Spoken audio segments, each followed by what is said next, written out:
La pluie de corail, un roman de Xavier Pivano, aux éditions Ligne Continue. Bikini Island, le 1er mars 1954. Tout se déroula en une fraction de seconde. L'explosif chimique du premier étage de la bombe comprima l'uranium, lui permettant ainsi d'atteindre sa masse critique et de démarrer la réaction de fission. Des noyaux de métal se divisèrent alors, libérant un flux de neutrons qui percutèrent à leur tour d'autres noyaux, entretenant ainsi une réaction en chaîne. Les rayons X dégagés par l'opération ionisèrent la mousse de polystyrène dans laquelle était suspendu le combustible.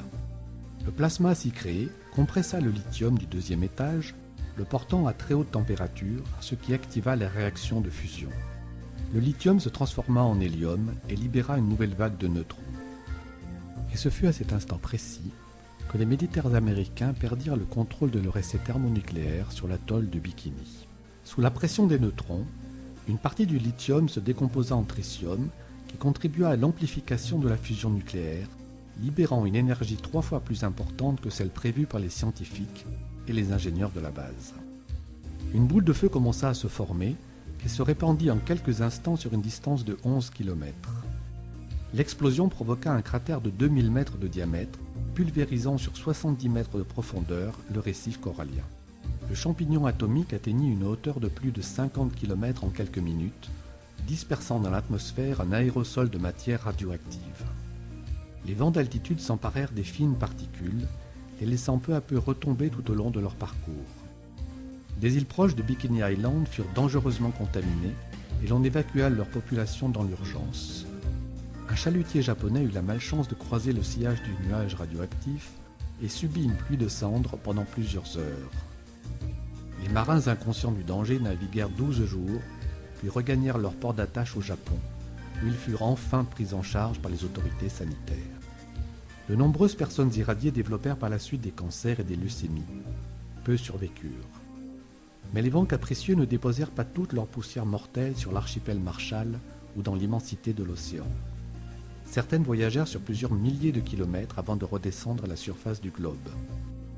Ainsi, 2 jours plus tard, les enfants d'une île isolée au large de l'Amérique du Sud eurent la surprise de voir tomber du ciel une pluie blanche, fine et vaporeuse, une pluie de petits flocons qui voletaient tout autour d'eux. Jamais ils n'avaient assisté à un tel spectacle. De mémoire d'homme, personne n'avait jamais vu de neige au niveau de l'équateur. Fous de joie, les enfants couraient en riant, attrapant à pleine poignée les mystérieux flocons. Certains voulurent les goûter, mais ils les recrachèrent aussitôt, déçus. Les jolis flocons avaient un désagréable goût de cendre. Le corail carbonisé par l'explosion de Bikini Island se déposa doucement sur le sol.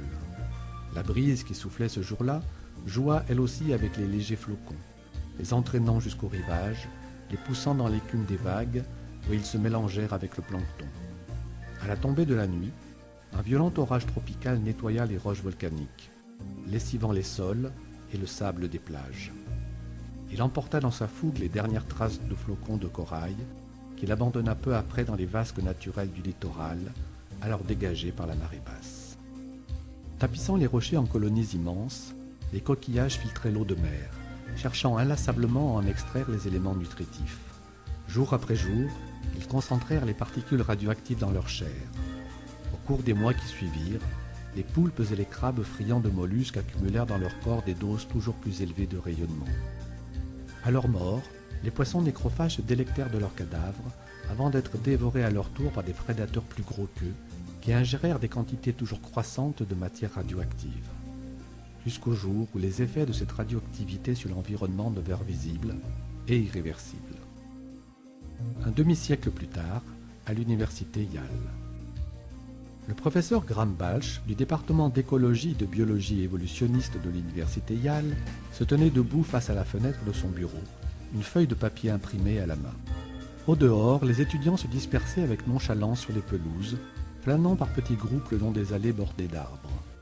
La douce atmosphère de cette fin d'après-midi annonçait la venue de l'été, et avec lui les vacances estivales. Bientôt le campus s'endormirait pour quelques semaines, et le professeur comptait en profiter pour approfondir ses recherches personnelles.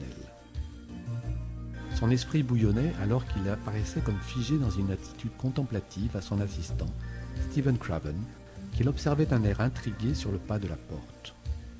Depuis plusieurs jours, le professeur était distant.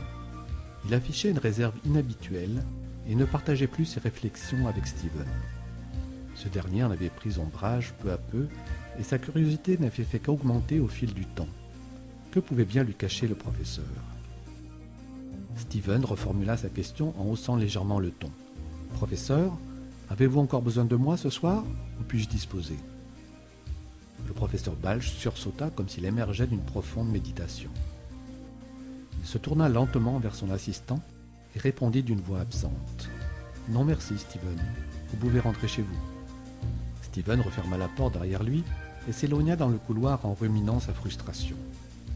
Le professeur avait une nouvelle fois refusé de se confier et de lui dire ce qui le rendait aussi soucieux. Graham Balch relut le message qu'il avait reçu le matin même. Si cela était confirmé, l'information ferait l'effet d'une bombe dans les milieux scientifiques, et certainement bien au-delà.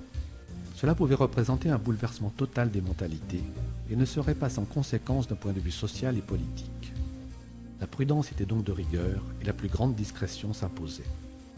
Avant de rendre les faits publics, Balch devait vérifier et confirmer chacune des observations relevées par son étudiant doctorant. Un garçon décidément très prometteur et dont le nom passerait bientôt à la postérité. Balch ressentit tout à la fois un pincement de jalousie et une bouffée de fierté. N'était-il pas le professeur chargé de guider le jeune thésard dans ses études? Une partie de sa gloire ne rejaillirait-elle pas sur lui aussi, du moins quelques miettes? Le professeur Balch laissa échapper un profond soupir. L'âge de la retraite approchait à grands pas pour lui, et durant toute sa vie de chercheur, il avait espéré une découverte de cette envergure.